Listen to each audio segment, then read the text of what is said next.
Welcome to the HCI family of podcasts. We're your source for personal, professional, and organizational growth and development.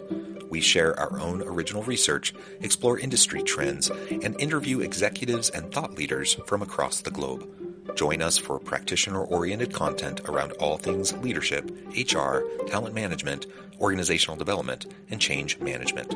Maximize your personal and organizational potential with the HCI family of podcasts.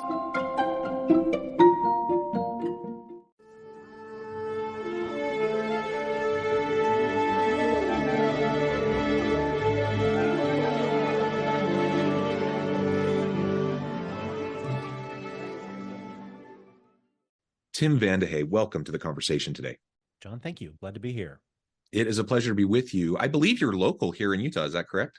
No, actually, my co-author, Tracy Malett, is based in Utah. I am actually based in Kansas City, Missouri. Oh, wonderful. I'm from the Kansas City area, actually a bit northwest Missouri, a little town called Hamilton, which is really small, about 1,700 people. But I love the Kansas City area and I love that part of the world. So pleasure to be with you. I'm here south of Salt Lake City in Utah. Today, we're going to be talking about Tim's recent book, Swipe, The Science Behind Why We Don't Finish What We Start. I love the title. I love the contents of this that we're going to be exploring together today. As we get started, I wanted to share Tim's bio with everybody. Tim Vandehey is a New York Times bestselling ghostwriter and co-author who's written 60 plus books in genres like business, advice, parenting, true crime, a wide breadth of different types of issues and topics, and it's just a pleasure to be with you. And again, I'm excited to talk about this book. Before we get started, anything else you would like to highlight by way of your background or personal context? No, I think you covered the basics. All right, well, let's dive on in. Maybe start by just telling us the why behind this book, why you and your co-author decided now was the time that we needed this book. Well, so Tracy and I had written two other books with me as a ghostwriter. We got together at the beginning of 2020, I think just before the world shut down, February of 2020, to talk about doing a third book. All the books had been about employee engagement. That is Tracy's milieu. That's where he works. And we came up with this concept. We were going to look at why the first two books we had done looked at why at employee engagement from the side of the employer. So what can you do to help your employees engage? We wanted to do a piece from the other side. Well, okay, what is your responsibility as the employee? And we came up with this concept based on the smartphone, based on the idea of distractibility, and the idea of choosing to change your reality based on the ease of changing the virtual reality of a smart device, where if you're not having a satisfying experience, you can just swipe your finger and change the experience. And that was what we settled on. And we went off to our various respective writing caves. And when the world shut down, we started to really think of the concept. And we didn't rethink the concept so much as we thought, this is bigger than just a workplace engagement book. That I said, this is really about not finishing what you start. And I came at it from a background of a writer. Well, there's a reason things like National Novel Writing Month exist, if you're familiar with that, because people don't finish things, and in particular, writers don't finish books. If you stacked the unfinished novels of the world on top of one another, you could probably make it to Saturn. And so Tracy and I quickly decided that this was an everyone book. This was a large-scale popular culture book about the psychology, neurobiology, behavior of the phenomenon of people starting things repeatedly over and over again and frustratingly not finishing them. The Swipe title came from that idea of how we've been conditioned by our devices to believe sort of reflexively that, I'm not having a good time, or I'm uncomfortable, I'm embarrassed, I'm disillusioned. We call it reality switching. I'll just tap a different app or flick my finger across the screen. And suddenly I'm having a completely different experience, and there are no consequences for that. Well, in the real world, there are consequences for that. And unfortunately, the conditioning, the example of the conditioning I like to use, because I've done this, I do this all the time, I still do this to this day, is if you've ever been writing longhand on, let's say, a yellow pad or a legal pad in the age of the computer, and you make a mistake. I know 100 times I have just for one split second wondered, okay, where's the undo function? And of course I go, oh, well, there's no, you hit yourself in the forehead. I go, well, there's no undue function, you dope, but you're writing with a pencil. And then you go back and erase. But for that split second, I cannot tell you. I've related that to 50 people doing interviews about this book. And most people have done what you did, to kind of chuckle with recognition, going, yep, been there. Yeah. You tried to find the remote for a TV, for a device that doesn't have a remote. We've all been conditioned by technology to think I can just snap my fingers and there is going to be the change that I want. Now we have, rides show up when we want, and food shows up when we want. And so we've been conditioned to feel like, oh, reality's malleable. And in the digital world, it is, without a lot of consequence generally. The consequences very much exist in the real world. One of those consequences is a debris field of unfinished stuff Hmm. that leaves us frustrated and filled with remorse. Hmm. Yeah, interesting. Like you said, it's not a new phenomenon. The fact that people don't always finish what they start. That's why there's lots of adages, kind of colloquial, proverbs and such that address that very issue. But in the digital age, perhaps it's even more acute that Well, we're and dealing with it nobody's all the really time. looked at it. Nobody's really looked at this. We looked for research. I mean, Tracy's Hmm. got a doctorate. He's an academic. So together, and I'm a journalist by training. So he and I dug into the research and saw, is there anything about this? There's nothing. There's a lot of research on procrastination, but that's not the same thing. Hmm. And Hmm. so we really had to sort of cobble together the material, the research that we found, to look at the various causal factors behind this, as opposed to saying, well, here's all this great body of research about people not finishing what they start. It's simply not out there. Nobody's really looked at this. I think we're the first ones to do so, really. Hmm. Yeah, super interesting. And it's also timely. I mean, the book's been out for a little bit now. But we're where we're at in the holiday season, we're leading up to New Year's. Yeah. A lot of times people are thinking in terms of New Year's resolutions, for example. And I don't know, there's probably statistics out there about how many New Year's resolutions come to fruition versus how many get abandoned and how quickly they get abandoned. But my guess is the vast majority, probably 80-90% of all New Year's resolutions get abandoned within the first couple of weeks of the year. And that's just one kind of silly example that everyone has experienced, where you, for some reason, you felt the need to set this goal that you were going to try to work on throughout the year. And then you just drop it within a couple of weeks. And there's a whole variety of reasons why people do that. And so this conversation, I think, can feed into, I think, the natural kind of reflective process that we all tend to go through this time of year as we're leading into the new year. And maybe we can do things a little bit differently as we start the new year this time around, in a way that's more manageable, sustainable, something that we can approach our goals and our efforts in a way that we can actually see things through to the finish line. And in my experience, when I do see things through to the finish line, it helps me to build some momentum, and some confidence. And then I'm more likely to finish the next thing. But the opposite is also true. And it can kind of be a downward confidence and motivational spiral when you don't finish something, and then you don't finish something else, and then you don't finish something else, and pretty soon you just think of yourself as a person that doesn't finish stuff, and then nothing is really happening, and that's not what we want, right? So finding a way to change that trajectory and have it on an upward slope is, I think, really what we want, both from an organizational perspective, from a personal development perspective, right? Yes. Well, and this is the time of year I call the magical thinking time. Mm. Because the obsession with New Year's resolutions, you nailed it. It's I think it's 81%. There actually is research, but it's old research. I think it's 2007, 2008. Something like 81% are dropped by, I think the date was February 11th. I'd have to go back and look, but there's a date that some researcher looked up that was like National Despair Day or something that he named, where the majority of people just said, "Out of hell with it. Mm-hmm, I'm not mm-hmm, going to get it done." They just move on. And a lot of it has to do, a lot of the problems with not finishing what we start, with what we call swiping. We use that as a mm-hmm, verb in the gerund. mm-hmm, Um, have to do with the fact that people seem to think they can go back. There's some sort of, it's magical thinking that they can go back and approach the goal the same way and somehow get different results. Yeah. And that falls under the myth of willpower. I will will myself this time to do things differently. That is one of the most dangerous myths in terms of self-improvement, health, productivity, by any measure. This idea that by sheer force of will, you can go against your nature, your habits, your neurological programming, your upbringing. It's not true.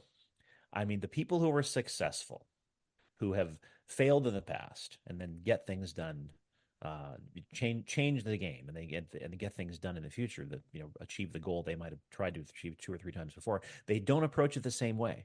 They change the rules, they change their system, they change their environment. Most importantly, they changed the two psychological factors. This is really a psychology book, really, honestly, at its core. The two factors that are the most important are managing expectations and managing motivation. There are other things you can do too. I mean, if you're talking about fitness, stakes are important. Is there something at stake? Are there consequences for not completing it? Most of the time there aren't. But if when there are consequences, people change their behavior. If you're going to lose money or something like that. But in terms of things you can do up here, one of the big reasons people fail is they have faulty expectations. What is this going to be like? I go back to writing books all the time. That's what I do. That's the world I live in. And I know so many writers who have tried again and again and again and again and failed to finish a novel. Usually it's a novel. And, but all you can do it, you could apply it to, let's say, training for a marathon, same thing, working out. If your expectation is, if you start a workout program and your expectation is, I'm going to be jacked in 90 days. Well, no, you're not. Not by any reason, unless you're pumping massive amounts of steroids. You're not going to be jacked in 90 days. You'll be fitter in 90 days. But if your expectation is this is going to be super fun, like in the P90X videos, I'm going to be laughing, and in 90 days I'm going to look like what's the guy, Tony Horton. Then you're going to look in the mirror at 90 days and go, oh, well, man, that just sucks. You'll probably be fitter, but you're not going to have, your expectations are not congruent with reality. And so expectations about what the experience is going to be like and what the results are going to be, when those are not realistic, people get disillusioned. They become embarrassed. They get angry and resentful, and they just say, out of heck with it. I'm not going to waste my time anymore. The other aspect of this is the psychological aspect is motivation. Why are you doing this? People take on a lot of people take on New Year's resolutions because they think they're supposed to. I have teenage daughters. I'm always telling them, they're using that phrase, stop shooting all over yourself. Is what I should do. That is one of the worst words in the world. I should do this. That doesn't matter what you think you should do. If you don't care about doing it, if you're not doing it for a reason that makes sense to you, that motivates you emotionally, because we are emotional creatures and we are motivated more by our emotions than we are by our reason, you're not going to follow through. If you want to get in shape, I'm a strong believer in emergency motivation. If you're dying to be in shape for your high school reunion because you want to make every one of those other people look old and fat and out of shape, awesome. Use that. Use the urgency. Who cares? Right? There are no rules when it comes to getting results, as long as you don't hurt yourself, as long as you don't do something unhealthy for body or mind. But a lot of times motivation when it comes to anything, fitness, books, creative projects of any kind, is either vague or it's outward directed. It's extrinsic. I want to do this because of FOMO, or I want to do this because, Sarah wrote a book. I've always wanted to write a book. I've always wanted to I've always wanted to be an author, sort of vague. I sort of want to, well, that's a terrible motivation. Why do you want to write a book? Why do you want to get up at 4 o'clock in the morning and go to the gym 5 days a week? What's the motivation there? If the motivation is not strong, motivation is what carries you past those roadblocks. And if the motivation is not strong, you're going to trip and fall on your face, the first one, and again, say, forget it. This is not for me. I can't do this. And you become fatalistic after a while, and you just give up altogether. Yeah, and it will happen to everybody. You can point to the most disciplined person, say like an Olympic athlete, somebody who's just, they have it on lockdown, their routine, their systems, their structures, their support systems, like everything, and they're just so disciplined. I guarantee you that Olympic athletes like Michael Phelps, um, that he had good days and bad days, and he had days where he struggled to want to get out of bed in the morning, and he had days where he didn't want to do all the things he had to do, right? So then you have to think about, okay, what's really driving you? What's your why? What's motivating you? Mm-hmm. Everyone has that. And so if you think you're somehow magically not going to have the ups and downs, then you really are fooling yourself. To your point, the expectations aren't realistic, and you're setting yourself up for failure, right? Yeah, you are. And and there's a great saying in the life coach success coaching world, which, and I don't know who it comes from, so I'm going to steal it, and I'm not going to say it's mine, but I'll use it without attribution. It goes something like, um, don't plan for what you can do on your best day. Plan for what you can do on your Mm, worst day, yeah. which makes a ton of sense.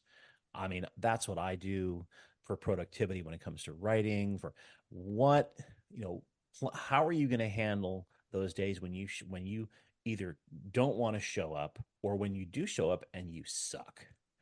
You Right. just can't, you're right, you're blocked as a writer, or you're not feeling it at the gym, or if you're saving money as a goal, and you last week you spent a whole bunch of money on stuff that you didn't need. And how are you going to bounce back from that worst day? How do you make rational sense of that worst day? Like you said, if you're Michael Phelps, he probably had some days in the pool when he just didn't bring it. He just didn't have it. He's not going to get out of the pool and say, "Forget it, I'm not going to be an Olympian. I know I've been training 9 years to be an Olympian, but this one bad day just told me I can't do it." Well, obviously, that doesn't happen with somebody like that, but it's not because he's superhuman. That's the mistake people make, is Well, those guys are in superhuman. well, in fact, like Michael Phelps, if I remember correctly, it was after he kind of retired from the Olympics that he opened up and was more vulnerable about Yeah. depression and anxiety Mm-hmm. and some of those sorts of things. Guess Yeah. what? He has it just like everyone else Everybody else. does. That's why, if I recall correctly, that's why he confessed to smoking so much weed, Yeah, because right. he had his anxiety was off the charts. And part of it was probably, anxiety over the schedule and the performance and the pressure he was under as, the greatest swimmer in Sure. the world, trademark. Um, but uh, the pressure to perform at your best all the time, that is what I always tell people when we're talking about this book and talking about the idea of swiping and getting things, finishing what you start, is to have a plan for when you reach that point. When you reach that point where you're like, I'm done, because you're going to, in anything, I don't care what it is. If it's something where there's not a strong enough accountability structure in place, which, by the way, is another thing. Have accountability. I mean, the reason you show up at your job is because you need the money. If you don't show up, you'll get fired. It's a pretty Hmm. basic. It's pretty basic. What's the accountability for stopping working on your book, or for not going to the gym? Okay, maybe in 20 years you'll be fat and out of shape and you'll have heart disease. But the long term consequences do not motivate people. So what's your Right. plan? How are you going to deal with the feelings? Because this is all about emotion. You come to that point and say, I can't do this. I mean, and most of the time, by the way, the swipe is not the result of a single act of what I call hitting the eject button. You're working on a novel for 2 months and you hit a point where you don't know what to write next, and you say, "Oh, I'm not going to do this today." It's not the result of that one time. It's not the result of one day of not going to the gym. It's a slow decline from, okay, I've maintained this routine for a while. I've maintained my discipline. And the discipline slowly ebbs away until after, because Yeah. for a while you have momentum. There's a sunk cost, but if enough time goes by, you start to feel that equation shifting, where the sunk cost is not worth the cost of continuing. So Hmm. after 6 straight days of not going to the gym, you say, I haven't gone the last 6 days. Screw it. I'm not going to go. I'm done. I'll try again in 2 months. That's how this works. It's that kind of slow, insidious fading away of motivation and productivity that this leads that the swipe, it really is. And so what I tell people when we talk about this is to have a plan for when that happens, when it happens early on, not by the time you get to the end where you haven't written a word on your novel in 2 weeks. By the Hmm. time you get to that point, you're probably at the screw it level, and you're just going to Hmm. say, move on to other things. You've lost any sort of enthusiasm. The time to catch it is when that first one or two bad days, or that first one or two Mm-hmm. points where you go, I can't do this. Or I'm frustrated, or I don't know what to do next. Okay. When you reach that point of exasperation, what are you going to do next? When you're Michael Phelps, or you're, um, you're, oh, what's the other person I was thinking about? I'm losing her name. Simone Biles, maybe. Simone Biles. Thank you. That's exactly Yeah. right. You read my mind. You're Simone Biles. I'm sure besides which I actually want to talk about her. This is another side to this. But when you're an elite athlete at that level, or when you're Stephen King. Okay, I'm sure Mm-hmm. Stephen King, who's famously productive, famously fecunded, just writing every day. I think Christmas and his birthday must have days when he's blocked. What do you do? What's your plan so that you can Mm-hmm. keep going? Do you talk? Do you phone a friend? Do you have a series of little motivational cattle prods that you can get out and say, okay, I'm going to try this? And what tricks do you have? Or are you going to take a prescribed break? Say, okay, for 24 hours, I'm not going to worry about this, but at hour 25, I'm back into it completely 110%. Right. So what's the plan? Because you can get back on track, but it has to be concrete. All right. It's like, in case of swipe, break glass, basically. This is what I'm Mm-hmm. going to do.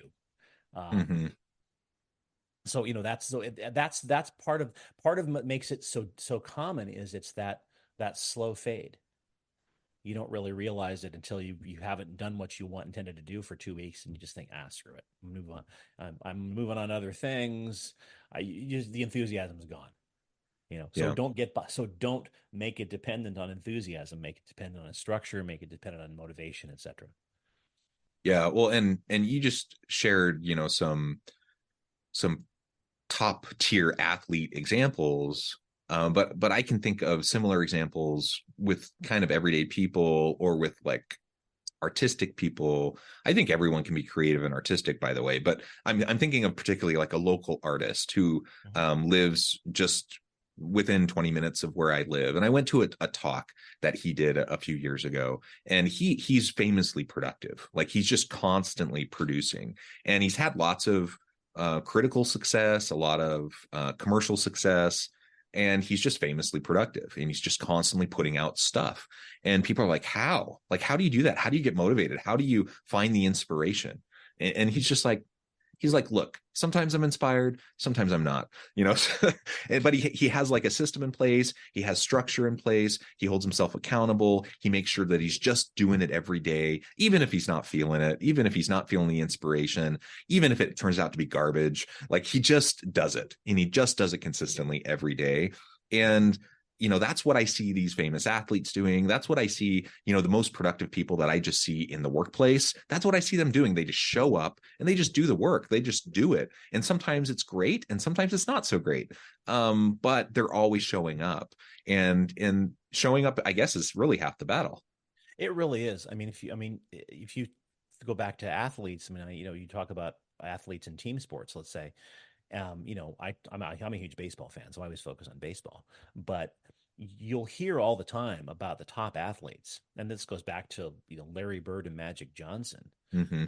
about what their routine was like. They'd be at the stadium or the ballpark at 8 a.m. on a game day when the game was at 7:30 at night or 7 o'clock at night, and they would go through. I was just listening. I forget who it was. It might have been Shohei Ohtani, because obviously everybody's been talking about Shohei Ohtani, not Mm-hmm. just because of this monster contract, but for the past Because he's four, amazing.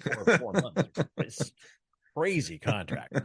But for the past, 5 months, even before the end of the season, they were talking about his free agency. But one of the things that someone said, it might have been Joe Davis, the Dodger broadcaster, was talking about his routine. That his routine is exhaustive and painstaking, and every single day during the season, he shows up early and goes through every phase, psychological and physical, of what the game is going to be like. His reflexes, his movement, his warm up, everything, and it's structured and it's consistent. Yeah, showing up is a huge part of it. If you show up every day, you're gonna get something done. Having one of the strongest things I think people can do, though, apart from the motivation and expectation issue, is, and of course, this doesn't necessarily, well, it does come into play when on the job in the professional setting, is to have stakes. What is at Yeah. stake if you don't keep going? the more that's at stake, the more likely people are to find a way. I mean, I've been a freelance writer since 1995, Mm. right? I have a family and a mortgage and two kids. Now we're teenagers, so I'm buying cars, and that's very motivating for me keeping going. I've written almost 70 books in all those years, and the need to pay my kids' college tuition and pay my mortgage and be able to send us on trips and things is all very, very motivating. Now, that's not the only reason I do what I do, but on those Yeah. days when it's like, oh, I don't want to write another word. Well, I want to be able to, buy my daughter a car, which I just did. That's very motivating. There are stakes there. Um, but even in the workplace, that because originally this was going to be, like I said, a workplace book, and there's a couple chapters in the book about the swipe in the workplace.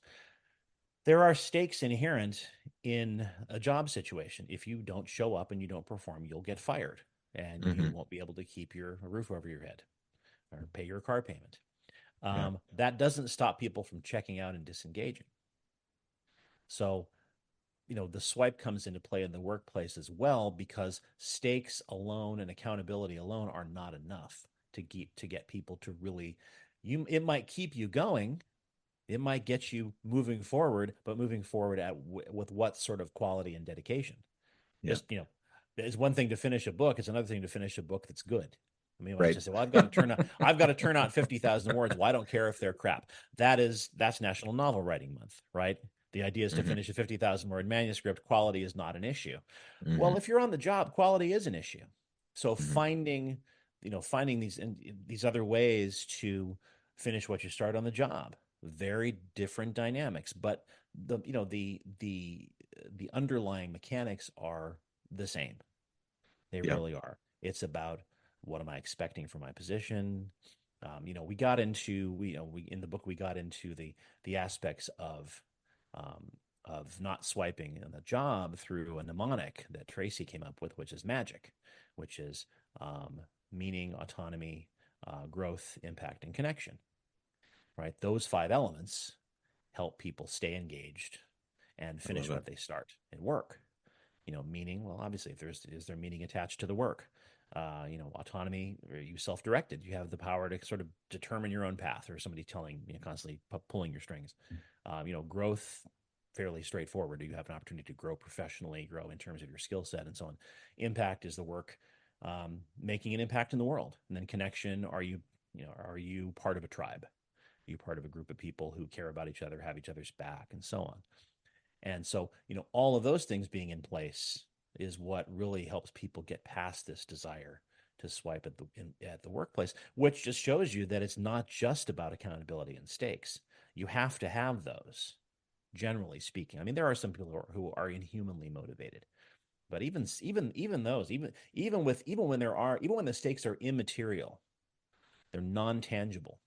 If I tell my daughter I'm going to buy her a car, and then I can't do it because I was too lazy to finish a book and get paid for it, then the accountability is my daughter being disappointed, Hmm. which you're Hmm. a father, that's terrible. You don't want that, you know. So anyway, that's Yeah. that's Yeah, well said, Tim. This has just been a fascinating conversation and a nice look at some of the elements of this book. I know at the time I need to let you go, but I before know. we wrap things up, I wanted to give you a chance to share with the audience how they can connect with you, find out more about your work, where they can find the book, and then give us a final word on the topic for today. Sure. Well, they can find information about the book at swipethebook.com.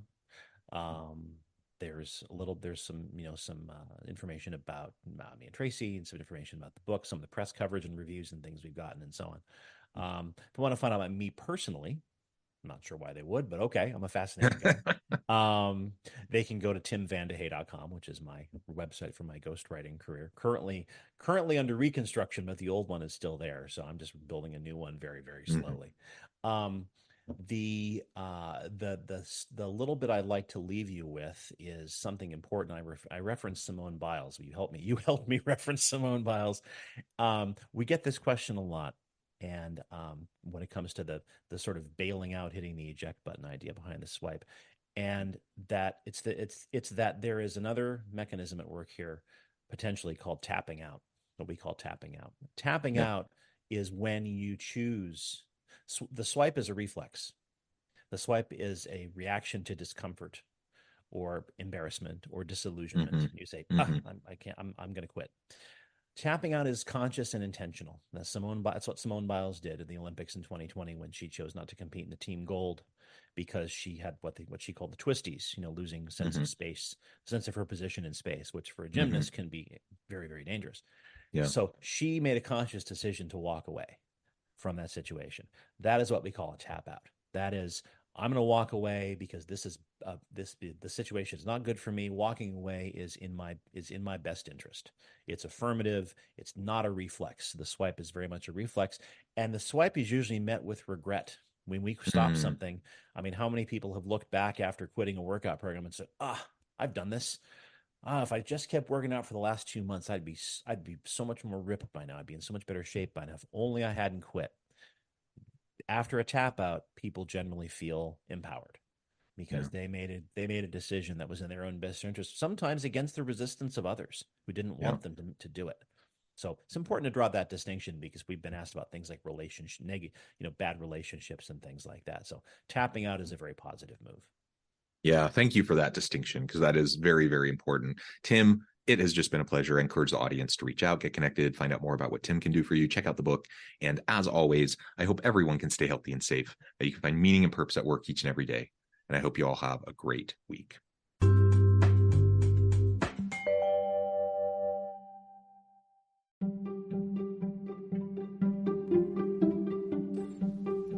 Thanks for joining us for this episode of the podcast.